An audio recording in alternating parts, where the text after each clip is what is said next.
Ya betul, dan sebenarnya kerja-kerja kesukarelawanan ni membawa kepuasan sendiri ya pada orang yang memberi, bukan saja pada orang yang menerima bantuan tu, tapi pada orang yang memberi tu memang ada kepuasan. Dan saya difahamkan bagi Encik Rizal pun memang kerja-kerja kesukarelawanan ni telah mengubah hidup. Jadi boleh tak tolong kongsikan sikit macam mana boleh masuk kerja kesukarelawanan dengan sepenuh hati macam tu? Ubah hidup, ubah berkat ada. Seperti saya katakan tadi, kerja kesukarelaan ni dia sebenarnya adik-adik, tuan-tuan perempuan sekalian, dia dalam segenap profession, dalam segenap keadaan, dan juga dalam setiap individu itu sendiri. Memang kesukarelaan banyak mengubah hidup saya lah. Dan untuk pengetahuan, saya dah 6 bulan lebih tak bekerja. Tetapi saya dapat, macam mungkin doa orang, saya masih lagi berat bertambah. Saya tak payah makan pagi. Okey, saya masih boleh menjara kehidupan saya dengan buat kerja-kerja biasa-biasa, kerana saya ingin membuktikan bahawa tidak mustahil di Malaysia ni untuk menjadi seorang sukarelawan sepenuh masa. Tidak mustahil. Dan saya harap saya dapat mencapai ke tahap itu. Untuk pengetahuan adik-adik, saya ni adalah bekas banduan. Kalau Taib Rizal Hasan tu keluarlah segala macam cerita-cerita dulu-dulu saya. Alhamdulillah dengan kegiatan kesukarelaan lah kan, sewaktu saya keluar daripada tahanan Juvana dulu kan, saya menyumbang kepada masyarakat kerana saya menghadapi konflik dengan masyarakat. Masyarakat tidak mahu menerima saya, ibu bapa tidak mahu menerima saya, keluarga, sahabat dan sebagainya. Dan bagi saya, bagaimana cara untuk saya mendekati masyarakat, sudah pastilah dengan meletakkan diri saya ke dalam komuniti tersebut. Maka setiap saja aktiviti yang masyarakat lakukan, saya sertai. Waimah aktiviti itu kecil sekalipun, saya sertai. Okey, dan tabiat itu kekal sehingga ke hari ini. Walaupun aktiviti-aktiviti kesukarelaan itu tidak memerlukan dana yang besar, saya lakukan. Dan saya ajak kawan-kawan melalui medium Facebook untuk duduk bersama. Contoh, sebab saya selalu berjumpa pelajar-pelajar APT yang menjadikan alasan tidak ada dana daripada kerajaan, tak boleh buat. Tidak ada bantuan daripada IPT, tak boleh buat kegiatan kesukarelawan. Adik-adik, dengan kumpulan yang kecil sebenarnya, adik-adik dengan hanya membekalkan senyuman, pukul 12 tengah hari kejap lagi pergi ke ward orang tua-tua dekat mana-mana hospital pun sudah aktiviti kesukarelawan. Sebab orang tua-tua kat dalam ward tu, dia tak perlukan adik bawa hamper besar-besar. Yang dia perlukan adalah senyuman dan sentuhan. Kerana mungkin di ward orang tua-tua tersebut kan mungkin ada anak yang tidak pernah datang tengok mereka. Jadi itu sebenarnya adalah proses awal supaya kita tidak terlalu bergantung kepada orang lain untuk kita melakukan kerja kesukarelaan. Okey, sebenarnya adik-adik kena, stigma pemikiran kena berubah. Apa yang kerajaan berikan, dana RM4U dan sebagainya daripada KBN dan sebagainya itu kan, sebenarnya adalah untuk merangsang, untuk menghargai idea yang adik-adik nak buat. Tahu, ada idea yang baik bagi kepada pihak kementerian atau pihak yang memberi dana, dan mereka memberikan sebenarnya berdasarkan idea adik-adik, bukannya apa yang adik ingin lakukan. Kalau berdasarkan apa yang adik-adik ingin lakukan, macam yang saya katakan tadi, itu hanya memberi senyuman, mana ada perlu dana? Tak perlu dana, tapi memerlukan komitmen. Okey, jadi lontarkanlah idea-idea yang lebih hebat supaya kegiatan kesukarelaan yang dilakukan bermula daripada hari ini dan seterusnya adalah kegiatan kesukarelaan yang amat-amat hebat lagi. Wallahualam. Okey, bagi yang tak dapat hadir pada hari ini, bagi rakan-rakan yang tak dapat hadir, boleh juga beritahu mereka ya, kita ada buat live streaming di livetv.my. Jadi kalau ada rakan-rakan yang dekat rumah tu tak berani keluar rumah sebab jerebu, suruhlah diorang layari livetv.my, boleh tengok kita live streaming di sini. Okey, untuk kita sambung perbincangan kita ya. Sebenarnya saya pun ada buat research tentang kesukarelaan ni, dan di negara-negara lain lah banyak kita dapati anak-anak muda, malah kanak-kanak sekalipun yang memulakan inisiatif mereka sendiri ya. Contohnya di Kanada ada seorang sekarang dia remaja lah, gadis yang bernama Hannah Taylor. Pada umur 5 tahun dia keluar rumah jalan-jalan dengan mak ayah dia. Dia jumpa seorang yang homeless ya, orang yang tak ada rumah, merempat kat tepi jalan. Jadi dia rasa terharu dengan keadaan orang ni. Jadi dia telah memulakan foundation dia sendiri ya. Memulakan foundation yang dinamakan Ladybug Foundation untuk membantu orang-orang homeless. Dia lukiskan ladybugs pada bekas-bekas dan kemudian dia pergi minta wang daripada perniagaan-perniagaan, dan sekarang dia dah remaja. Jadi foundation dia dah mengutip dana sebanyak lebih daripada $500,000 untuk membantu orang-orang homeless. Jadi bermula dari umur 5 tahun. Dan tahun lepas pemenang Children's Nobel Peace Prize, tak jauh pun dari kita sebenarnya, dari negara Filipina, Chris Valdez, umur 7 tahun dia telah mula membantu anak-anak jalanan seperti diri dia sendiri. Dia hidup dekat tepi-tepi jalan, dekat rubbish dump, dekat di Manila tu banyak tempat-tempat rubbish dump. Jadi dia hidup di tempat-tempat macam tu, terbiar, tapi dia sendiri ingin membantu diri dia dan rakan-rakan seperti diri dia, dan telah memulakan foundationnya sendiri, Gifts of Hope, dan memberikan hadiah kepada anak-anak jalanan dan mengajar mereka tentang higien, kesihatan dan juga hak-hak kanak-kanak ya. Dan mereka telah membantu lebih dari 10,000 orang kanak-kanak jalanan. Jadi macam mana kalau kita tengok, wow, umur 5 tahun, umur 7 tahun dah boleh memulakan inisiatif macam ni. Macam mana agaknya kita boleh galakkan anak-anak kita di Malaysia ni, adik-adik kita di Malaysia ni pada umur yang muda pun tak tunggu kerajaan, tak tunggu perbandaran lain, tak tunggu swasta, tak tunggu siapa-siapa. Mereka sendiri mulakan inisiatif. Macam mana kita nak galakkan mereka? Tidak.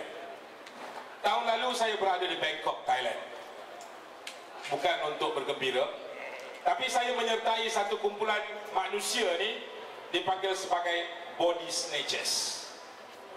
Body Snatchers ni, saudara dan saudara sekalian, adalah satu kumpulan manusia apabila berlakunya kes bunuh, kes kemalangan, kepala bersepai, badannya putus, mereka lah antara tim yang pertama sampai untuk menghulurkan bantuan sebelum ambulans dan pihak polis sampai. Saya bersama dengan mereka 10 hari. Dan mereka ini bukanlah golongan yang cerdik pandai, orang kaya raya, rumah banglo 7 tingkat, tak ada. Kebanyakannya mereka adalah orang seperti kita semua. Ada yang kerja krani, ada yang kerja pegawai bank, ada yang kerja krani bank. Kenapa? Saya tanyakan kepada manusia ini, why are you doing this? Kenapa? Sebab kebanyakan aksiden ataupun kemalangan di Bangkok, dia tak berlaku siang-siang. Orang dah tani kan, dah minum, dah mabuk malam-malam, langgar, naik atas divider, terputus dua badan. Jadi dia oranglah ni yang sampai. Dia kata, apalah lagi yang boleh kami lakukan untuk membantu masyarakat, sebab kami hanya pandai angkat mayat. Jadi saya kata, ada kes bunuh ke yang berlaku? Dia kata, tunggulah mungkin 2 hari lagi. Sebelum saya pulang ke Malaysia, betul-betul ada kes bunuh. Seorang tukang masak kena tikam dekat leher, dan dia oranglah pasukan yang pertama tiba. Saya juga ada sebab saya ikut dia orang 22 jam dalam tempoh sehari. Maksudnya, di Thailand pun hebat orang dia. Umurnya ada yang 18, yang paling muda. Saya kata, biasa ke tengok mayat ni? Dia kata, saya tengok mayat ni macam makan nasi. Bergaji ke mereka ini? Tak ada. Siapa yang menjadi penggarap adalah satu daripada kuil yang ada di Bangkok itu. Ya, agama mereka macam-macam, ada Kristian, ada Buddha dan sebagainya. Maksudnya di negara orang lain, benda yang berat bagi kita untuk laksanakan, mereka telah melakukannya lebih 10 tahun. Baik, saya nak bagi tahu satu cara bagaimana saudara-saudari sekalian boleh menjadi seorang sukarelawan hanya menggunakan kamera, handphone dan menggunakan media sosial Facebook. Boleh ya? Begini, untuk pengetahuan semua, kalau kita lihat di Petronas, di Shell, contohnya di kedai-kedai makan, nampak tak ada anak-anak yang minta derma, jualan amal? Siapa pernah jumpa budak-budak ni jualan amal, jual kismis, jual kalender? Siapa yang pernah jumpa angkat tangan? Right? Baik, terima kasih Fida. Saya berjumpa dengan Datin Nolela tadi dari Islamic Relief, dan kami ada perbincangan yang singkat. Bagaimana sebenarnya untuk menangani supaya kanak-kanak ini tidak diperhambakan sepanjang hidup mereka. Asal usulnya sebuah sekolah tahfiz di Kedah, kemudian sekolah ini telah mempergunakan, mengeksploitasi kanak-kanak ini untuk mendapat wang. Ya, berjuta telah dikutip. Tetapi sekolah mereka masih lagi macam bangunan nak roboh. Jadi semua ini, setiap kali anda berjumpa dengan kanak-kanak yang minta sedekah ni, ambil gambar dan sebarkan, dan tulislah di Facebook itu, tolong hentikan perhambaan kanak-kanak. Ada siapa bayar awak kalau awak buat macam tu? Tak ada. Tak ada. Ada siapa yang kata bagusnya awak kerana membantu mereka ini agar tidak diperhambakan? Jangan harap kepada pujian. Saya dicerca, saya dihina. Apa pasal lah kau ni dalam gemuk, botak, engkau kacau budak-budak? Saya sebenarnya tak rasa pun saya duduk dekat sebelah bekas banduan. Okey. Sebab sebenarnya faktanya mengatakan kanak-kanak ini dipergunakan lebih daripada 13 tahun di jalanan. 8 hari, 8 jam mereka berdiri setiap hari, tak ada makan, tak ada minum. Jadi anda semua dah boleh jadi sukarelawan dengan menyebarkan bahawa ini adalah satu kejadian yang tidak sepatutnya berlaku di negara kita. Boleh jadi sukarelawan Facebook yang paling mudah kita sebarkan tentang kebenaran. Boleh tolong saya? Boleh. Jadi jumpa saja, ambil gambar. Tak payah nampak muka pun tak apa. Dia akan pegang satu risit. Risit dia tulis tahfiz amal. Dan itulah satu-satunya sekolah tahfiz yang tak pernah melahirkan orang yang menghafaz Al-Quran. Saya baru balik dari sekolah itu. Kanak-kanak yang diperhambakan berusia antara 10 dan 12 tahun. So, kita jadi sukarelawan. Walaupun dalam skala yang kecil, tapi kita akan membawa kebaikan kepada orang lain. Jadi mungkin semuanya bermula daripada ibu bapa ya. Kalau ibu bapa dah mengajar anak-anak, kita mesti tolong orang. Kita mesti tolong orang. Kalau nampak kanak-kanak lain yang datang pada meja mereka masa mereka tengah makan, lepas tu ibu bapa mengatakan pada mereka, hidup awak tak macam dia, hidup dia susah, orang paksa dia untuk kutip duit semua, hidup awak tak macam dia, boleh tak awak bantu dia? Mungkin ini semua bermula daripada ibu bapa ya, dan juga mungkin bermula dari sekolah. Tapi sekarang ni apa pula peranan kita sebagai swasta dan masyarakat untuk membantu memupuk semangat kesukarelaan ni antara semua rakyat? Macam mana kita boleh tolong orang supaya lebih jadi prihatin dan juga suka membantu? Sebenarnya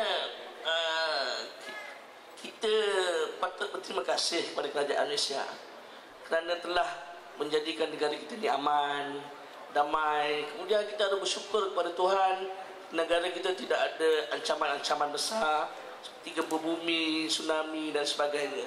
Mungkin disebabkan tidak ada benda-benda begitulah, dan kadang kita rasa kita hidup terlalu selesa, dan sehingga untuk kita menyedari ada insan lain yang memerlukan tu, kita tak terfikir sebenarnya. Berbanding seperti di Thailand, di Filipina yang disebutkan tadi tu, memang ianya ada satu ancaman di sana, kan? Kerana tu bila ada ancaman, maka komuniti yang terancam itu sendiri bangkit untuk menjadi sukarelawan dalam komuniti mereka, ataupun insan yang di luar komuniti tersebut menjadikan isu itu untuk diperjuangkan. Okey, cuma di Malaysia ni terbalik, macam LGBT pula yang diperjuangkan. Jangan yang itu jangan diperjuangkan. Cuma macam yang tadi Abang Mazidul katakan tadi itu, okey, itu adalah satu perjuangan kita, perjuangan untuk memartabatkan kemanusiaan. Hak kanak-kanak adalah merupakan satu perjuangan kemanusiaan yang perlu diperjuangkan supaya mereka mendapat hak sebagai kanak-kanak. Okey.